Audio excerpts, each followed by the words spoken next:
استاذ لکھی ہوئی مشکل عبارت کو آسان لفظوں میں بچوں کو سمجھائے، بچہ کتاب پڑھنے پہ تیار ہو جاتا ہے۔ میرے والد محترم کی قبر پہ اللہ کروڑوں اربوں رحمتیں نازل فرمائے۔ ہمارے بزرگ حضرات جانتے ہیں، ہمارے والد صاحب حضرت مدنی رحمہ اللہ، حضرت کشمیری رحمہ، پتہ نہیں کن کن کی زیارت اور کن کن سے پڑھا۔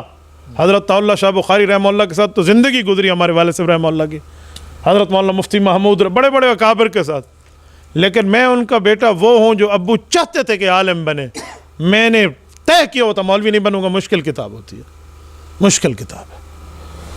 مولانا مجھے کوئی ایسی کتاب دکھائیں جس کا حاشیہ کو ٹیڑھا سیدھا ہوتا ہے، جیسے ہمارے اصول شاشی ہے یا نور الانوار ہے۔ یہ میں آپ کو ذرا سناتا ہوں کہ میرا مائنڈ سیٹ کیسے بدلا۔ یقین مانیے کہ استاذ اسے کہتے ہیں جو اس طرح بندے کو سمجھائے اور اس طرح بتائے، نہیں اس کا حاشیہ سیدھا ہوگا، اس کا یہ تو مکتبہ رحمانیہ کی، مکتبہ رحمانیہ والے سیدھے ہوتے ہیں، اس کا بھی سیدھا ہے۔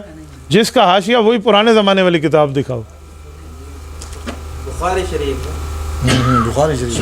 بخاری دکھا دیں، پہلی کتاب یہی دکھا دیں۔ اور ذرا توجہ رکھو، میں اس کا آپ کو واقعہ اپنے حساب سے بتاتا ہوں۔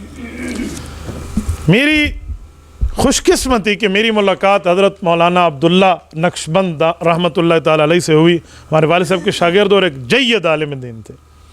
ان نے مجھے ترغیب دی کہ بیٹا تو میرے استاذ کا بیٹا ہے، تو عالم کیوں نہیں بنتا؟ میرے کالج کے زمانے کے عروج کی بات کر رہا ہوں۔ وہ زمانہ جب ہم مولوی کے نام سے نفرت کرتے، طالب کے لفظ کو ہم گالی سمجھتے، ٹخنے کے اوپر شلوار رکھنا اپنے لیے بے عزتی سمجھتے، سر پہ ٹوپی، پگڑی تو دور، ٹوپی رکھنا بھی توہین پہ، بال میرے ٹیڑھے ہو جاتے ہیں، میں نے تو سکہ کائی اور آملہ لگا کر اس کو سیدھا کیا، میں سر پہ ٹوپی رکھ کے خراب کر دو۔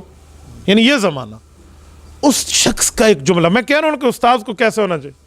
انہوں نے مجھے بڑے پیار سے بٹھایا، کہ ٹھیک ہے تو عالم نہ بن، لیکن ایک بات بتا دے کیوں نہیں بنتا۔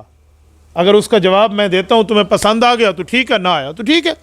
میں نے کہا بات تو آپ کی ٹھیک۔ میں نے کہا مولوی اس لیے نہیں بنتا کہ یہ ہے کتاب، یہ دیکھیں، یہ بخاری شریف، اس پہ یہ حاشیہ بھی لکھا ہے ٹیڑھا سیدھا، یہ بھی لکھا ہے ادھر، یہ میں نے کہا چونٹیوں کی طرح لکھا ہوا ہے بھائی، تو میں اتنی چیزیں پڑھوں گا، اتنی باتیں دماغ میں بٹھاؤں گا، یہ مجھ سے نہیں ہو سکتا، یہ بہت مشکل کام ہے۔ ایک جواب دیا مولانا عبداللہ رحمہ اللہ، اللہ اس کی قبر پہ کروڑوں اربوں رحمت نازل فرمائے۔